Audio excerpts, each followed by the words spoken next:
High বন্ধুরা, তোমাদের সকলের প্রিয় চ্যানেল চলো পড়ি বন্ধুতে তোমাদের সকলকে স্বাগত। আশা করি তোমরা সকলেই খুব ভালো আছো। তো গত 16 এবং 17 তারিখ পিএসসির আয়োজিত ক্লার্কশিপ পরীক্ষা হয়ে গেছে। তো ক্লার্কশিপ পরীক্ষার প্রত্যেকটা শিফটের স্ট্যান্ডার্ড খুবই মডারেট টু হার্ড ছিল, এই নিয়ে আমি আলোচনায় আসছি না। তো তোমাদের যেটা বক্তব্য ছিল কাট অফ কত হতে পারে, তো কাট অফটা পুরোপুরি নির্ভর করছে তোমাদের ভ্যাকেন্সির ওপর। তো ভ্যাকেন্সি রিলেটেড আমি পিএসসির যে প্রাক্তন আধিকারিক স্যার রয়েছেন ওনাকে তোমরা সকলেই চেনো, নীলাদ্রি স্যার। তো ওনার কাছ থেকে ভ্যাকেন্সি সম্বন্ধে একটা বড় সড়ো আপডেট পাওয়া গেছে এবং কোশ্চেন পেপার এবং ওএমআর কবে আপলোড হতে পারে সেটা নিয়েও একটা কিন্তু বড় আপডেট পাওয়া গেছে সেই স্যারের কাছ থেকেই। তো সেই আপডেট দুটো শেয়ার করার জন্য আমার আজকের এই ভিডিওটা করা। তো ফার্স্টে দেখো, এখানে একজন প্রশ্ন করেছে যে স্যার ক্লার্কশিপের কোশ্চেন পেপার আর ওএমআর আপলোড কবে করবে, তার সাথে অফিসিয়াল অ্যান্সার কি ক্লার্কশিপ আর মিসলেনিয়াসের কবে দেবে যদি একটু বলেন। তো সেখানে স্যার দেখো যা জানিয়েছেন, তিনি বলেছেন ডাব্লিউবিসিএস মেন্স, মিসলেনিয়াস, ক্লার্কশিপ সবেরই অ্যান্সার কি দেওয়া বাকি। আসলে এই কাজে নতুন সংস্থা নিযুক্ত হয়েছে, আগের সংস্থা বর্তমান সংস্থাকে সব ডাটা ট্রান্সফার করতে দেরি করছে।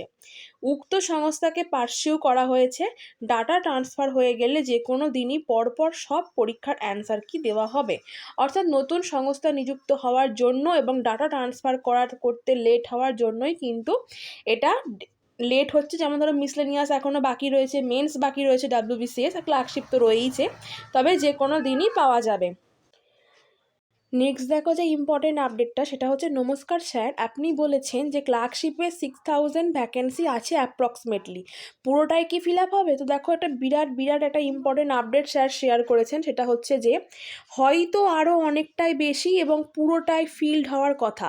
তো স্যারের থেকেই জানা গেছিল আগে যে একটা তোমার মোটামুটি একটা ভ্যাকেন্সি জানা গেছিলো 8K মতো থাকতে পারে। তো দেখো 6000-এর বলেছে, অনেকটাই বেশি, একটু আধটু বেশি নয়, অনেকটাই বেশি। 7000 বা 7000-এর 7500 বা 8000-ও কিন্তু হয়ে যেতে পারে। তো এরকমই স্যার কিন্তু একটা আভাস দিয়েছেন। তো তোমরা মোটামুটি যারা নিজেরা মনে করছো যে আমরা মোটামুটি যে ধরো বিভিন্ন চ্যানেল কাট অফ বলছে, ঠিক আছে, আমি কাট অফ নিয়ে কোনো রকম কিছু বলতে চাই না। তো অ্যাভারেজ যারা তোমরা মোটামুটি নাম্বার রয়েছে তোমরা কিন্তু সকলেই মেন্সের জন্য প্রস্তুতি শুরু করে দাও। কাট অফ কিন্তু বলতে পারি এবারে আগের বারের থেকে অনেকটাই কম যাবে। ওকে, তো এই আপডেটে তোমাদেরকে জানানোর ছিল। নেক্সট আবার যখন যা আপডেট আসবে অবশ্যই আমি তোমাদের সঙ্গে শেয়ার করে নেব। আবার তাহলে তোমাদের সঙ্গে নেক্সট ভিডিওতে দেখা হচ্ছে। Thank you.